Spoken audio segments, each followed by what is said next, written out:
सुप्रभात बच्चों, मैं हूँ प्रीति और आज मैं पढ़ाने वाली हूँ आप लोगों को घोष और अघोष, अल्पप्राण और महाप्राण, वह भी बहुत ही आसान तरीके से। और एक ही वीडियो में मैं आपको घोष, अघोष, अल्पप्राण और महाप्राण पढ़ाने वाली हूँ।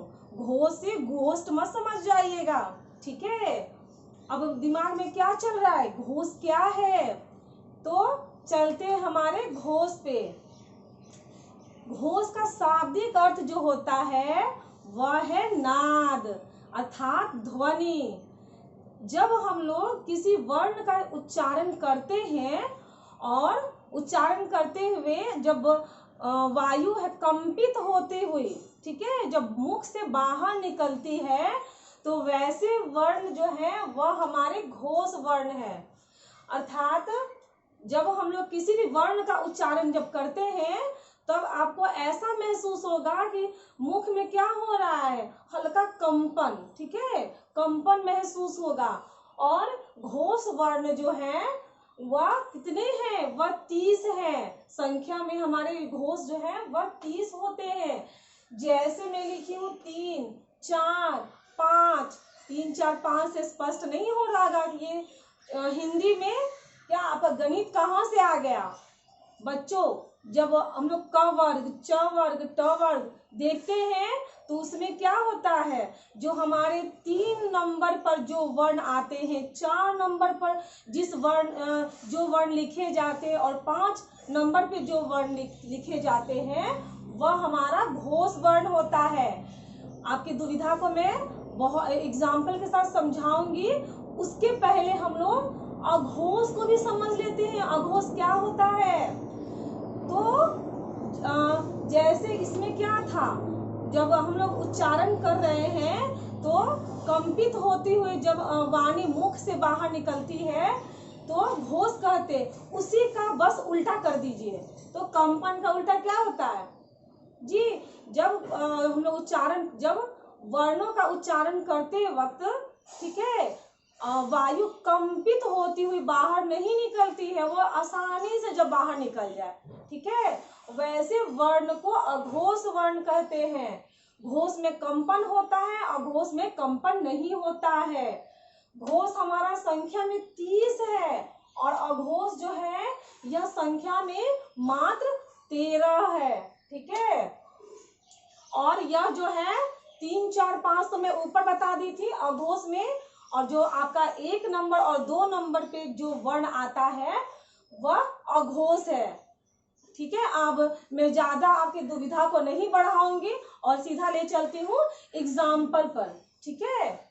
यहाँ पर देखिए, यहाँ पर मैं क्या लिखी हूँ, क, ख, ग, घ, अंग, किंतु इसके सर पे आप देख सकते हैं मैं संख्या लिखी हूँ। 1 नंबर पे क्या आ रहा है, क, 2 नंबर पर ख, 3 नंबर पर ग आ रहा है, 4 नंबर पे घ, 5 नंबर पे अंग आ रहा है। तो यहाँ पर क्या था, 3, 4, 5। घोष में क्या था, 3, 4, 5 जी, 3, 4, 5। 3 नंबर पे क्या आ रहा है आपका, ग, घ और 5 में अंग। तो जो 3 नंबर पे आपको वर्ण देखने को मिल रहा है, च वर्ग में ज, झ, इय, ट वर्ग में आपका क्या है 3 नंबर पे, ड, ढ, अण, त वर्ग में उसी तरह द, ध, न, और प वर्ग में क्या है, ब, भ, म। ये हमारे जो हो गए यह घोष वर्ण है। किंतु आप लोग ध्यान दिए होंगे यह आपके 30 हुए नहीं, 1, 2, 3, और ये कितने हैं, 1, 2, 3, 4, 5। 5 3 जा कितना होता है, टेबल आता है ना, कितना होता है, यस 15। तो ये तो 15 ही हुए। और यहाँ पे मैं क्या लिखी थी, घोष 30 होते हैं, 30 होते हैं। तो और घोष कहाँ छिपे हुए हैं, ये देखिए, य, र, ल और आपका व। कितना हुआ, 30 हुआ नहीं हुआ। और आपका इसके अलावा आपका य र ल व और स्वर। स्वर कितने होते हैं आपके? स्वरों की मात्रा 11 होती है। अब आप 15, 16, 17, 18, 19 और 11 हो गए ना आपके 30।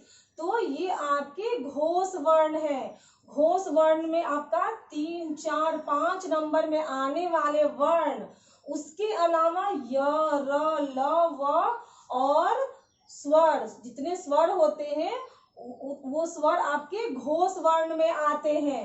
ठीक है, घोष में तो मेरे ख्याल से कोई परेशानी नहीं होगी। अब बारी है अघोष वर्ण की।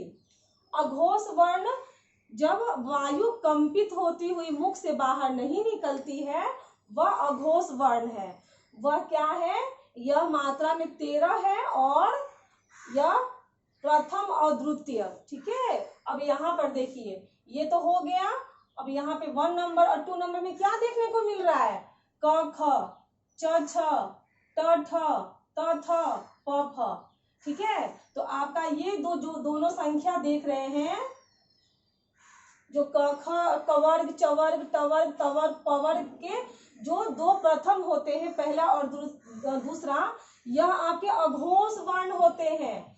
इसके अलावा और भी है, तीनों स, तालव्य स, मूर्धन्य स और दंती स, ये तीनों भी आपके अघोष में आते हैं। ठीक है, और यह आपके संख्या में देखिए, मैं यहाँ लिखी हूँ, यह संख्या में 13 होते हैं। गिनिए, 1 2 3 4 5 6 7 8 9 10 11 12 13 हो गए ना आपके 13। तो ये था आपका घोष और अघोष। अघोष जो हो गया आपका तीनों, लास्ट वाला तीनों, और अघोष जो है वह पहला और दूसरा। ठीक है, अब बारी है अल्पप्राण और महाप्राण। इसको साफ कर देते हैं। अल्पप्राण महाप्राण क्या होता है? जैसे आपको नाम से ही लग रहा होगा, अल्पप्राण। ठीक है, जब हम जिस वर्ण के उच्चारण में जब वायु मुख से कम मात्रा में निकले, जब हम लोग किसी वर्ण का जब उच्चारण करते हैं तो जो वायु मुख से निकलती है वह ज्यादा ना निकलकर जब कम मात्रा में बाहर निकलती है, तो उसे हम लोग अल्पप्राण कहते हैं। अल्प का अर्थ होता ही है कम। ठीक है, तो जब कम मात्रा में वायु मुख से बाहर निकले, वह हमारा होता है अल्पप्राण। और यह मात्रा में 19 होता है। देखिए, मैं यहाँ लिखी हूँ 19। जैसे इसमें थोड़ा उल्टा है। अल्पप्राण क्या है? आपका 1 नंबर, एक अंक छोड़कर, 2 नहीं लेना है, 3 नंबर, 4 नहीं लेना है, 5 नंबर।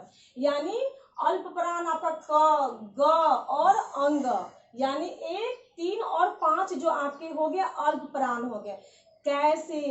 कैसे आप जो अभी बोली में कम वायु, आप उच्चारण कीजिए, क ख ग घ अंग। ठीक है, इसमें क्या हो रहा है? आपको उच्चारण करने में आपको साफ समझ में आएगा कि क पर आपको जोर नहीं पड़ रहा। क ख में क्या, ख ग घ। ठीक है, तो आपको यहाँ पर क में कम आपको जोर पड़ रहा है, कम वायु निकल रहा है, किंतु ख में ज्यादा निकल रहा है। तो यहाँ अल्पप्राण क्या हुआ? क, ख नहीं होगा, ग, घ नहीं होगा, अंग। ठीक है, तो आपका जब वायु कम निकले, यानी 1, 3 और 5, क ग अंग में कम निकल रहा है, और आप खुद बोलिए ख, देखिए कितना जोर पड़ रहा है, और बोलिए क, जोर नहीं पड़ रहा है। तो आपका ये हो गया अल्पप्राण 1, 3 और 5। उसी तरह च वर्ग में भी क्या हो गया? 1 नंबर, 3 नंबर और 5 नंबर। च, ज, इय, इस पर जोर नहीं पड़ रहा है। ट वर्ग का भी ट, ड, अण, त वर्ग में त, द, न। ये बहुत आसान है। हम लोग क्या करना है, एक जो पहला के बाद जो सेकंड आता है वह छोड़ देना है। ठीक है, इसमें देखिए आप 1, 3 और 5 ये तीनों फुट संख्या है। अल्पप्राण को लोग ऐसे भी याद रख सकते हैं कि जब सम और विषम जानते होंगे, जब आप लोगों को विषम संख्या, जो वर्ण विषम संख्या पर आते हैं वह हमारे अल्पप्राण होते हैं। ठीक है, यह हम लोग याद रखने के लिए भी ऐसे याद रख सकते हैं। अब बारी है महाप्राण की। अल्पप्राण में 19 होते हैं। ठीक है, तो 19 तो ये नहीं हो रहे हैं, इसमें कुछ और भी है आपका, जो य, र, ल और व, ये आपके चारों के चारों ये भी अल्पप्राण में ही आते हैं। 1, 3, 5 सम संख्या वाले वर्ण और य, र, ल, व ये आपके अल्पप्राण में आते हैं। ठीक है, अब बारी है महाप्राण की। महाप्राण क्या है? महाप्राण, जब वायु, जिस वर्ण के उच्चारण में वायु अधिक मात्रा में बाहर निकले वह हमारा क्या है? महाप्राण है। ठीक है, जैसे मैं क्या बोली थी, क के उच्चारण में समय कम लग रहा है, ज्यादा दबाव नहीं आ रहा, किंतु ख ये ज्यादा जोर ले रहा है, तो यह हमारा 2 नंबर और 4 नंबर घ। ठीक है, ये हमारा महाप्राण है। उसी तरह महाप्राण सभी क वर्ग, च वर्ग, ट वर्ग में हर वर्ण के जो दूसरे और चौथे नंबर में आता है वर्ण वह हमारा महाप्राण है। महाप्राण को आप ऐसे याद रख सकते हैं कि जो सम संख्या जो सम स्थान होते हैं वहां पर आने वाले जो वर्ण होते हैं वह हमारे महाप्राण है। और इसमें आपके तलाबे स, मूर्धन्य स, दंती स और ह ये चारों भी आपके महाप्राण है।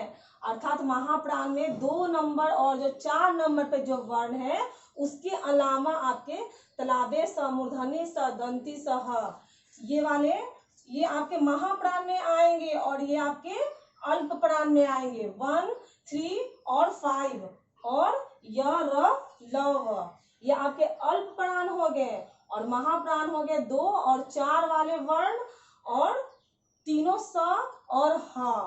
ठीक है, ये आपके महाप्राण हो गए। और यह जो संख्या में कितने होते हैं आपके? यह संख्या में 14 होते हैं। ठीक है, अल्पप्राण को आप ऐसे याद रख सकते हैं कि 20 में से 1 कम करते हैं तो कितना होता है? 90। तो अल्प में कम करना है, यानी अल्पप्राण है 19 होते हैं। और महाप्राण जो है वह संख्या में कितने होते हैं? तो 15 में से 1 कम कर दीजिए तो कितना होता है? तो 14 होता है।